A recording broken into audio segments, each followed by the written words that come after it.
This is one of the most common questions people ask. How long does it take before something actually changes? How long before the brain stops returning to the same old thoughts, the same old reactions, the same familiar patterns? And the honest answer is, there is no exact number, because the brain does not change on a schedule. It changes through exposure. What matters most is not how strongly you repeat something, but how consistently you return to it. Neuroplasticity is not a switch. It is a process. Every time a thought is repeated, the pathway associated with that thought becomes slightly easier to access. At first, this does not feel dramatic. In fact, it often feels like nothing is happening at all. This is because early changes happen beneath awareness. What usually shifts first is not what you think, but how quickly you notice what you were thinking. You might still have the same critical thoughts, but you catch them sooner. You don't follow them as far. You recover more quickly. This stage is often overlooked, but it is real progress. From a neuroscience perspective, this is the brain beginning to build alternatives. The old pathways are still there because they were practiced for a long time. New pathways take repetition to become reliable.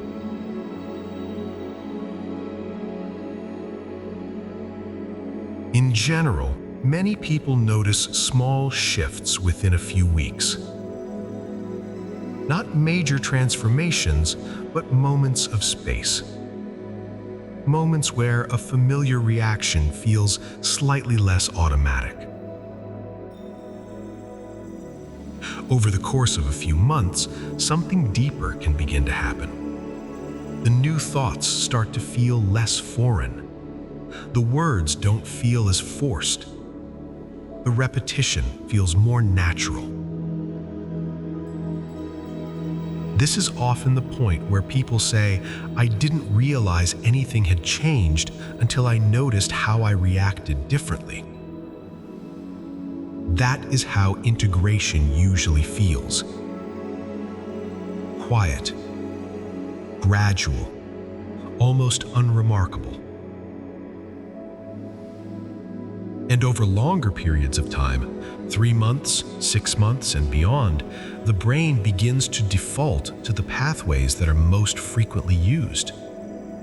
Not because the old ones disappeared, but because they are no longer the easiest option.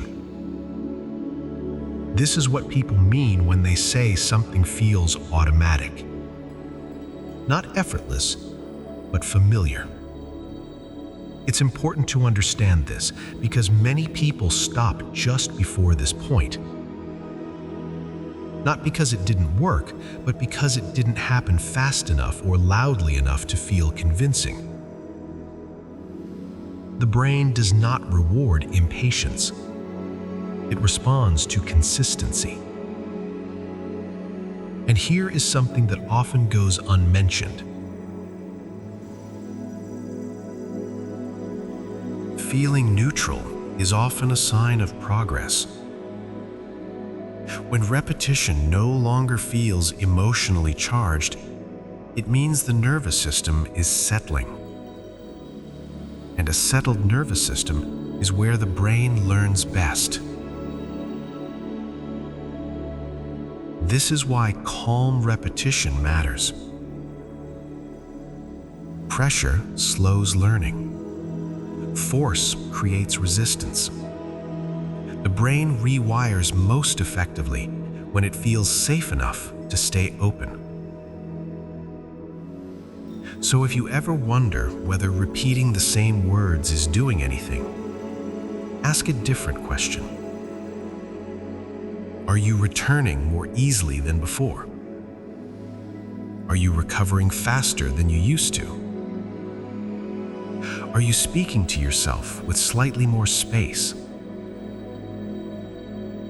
These are signs of real change, even if nothing dramatic has happened yet. Rewiring the brain is not about erasing the past. It is about giving the present more options, and that only happens through repetition. Not perfectly, not intensely, just steadily. Which leads to something important. If calm repetition works better than force, and safety speeds learning, then the way affirmations are practiced matters as much as the words themselves.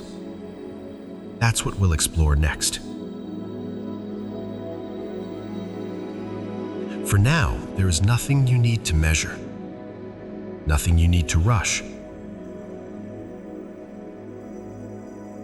The brain is already responding to what you return to, and returning is enough. You can listen again whenever it feels right.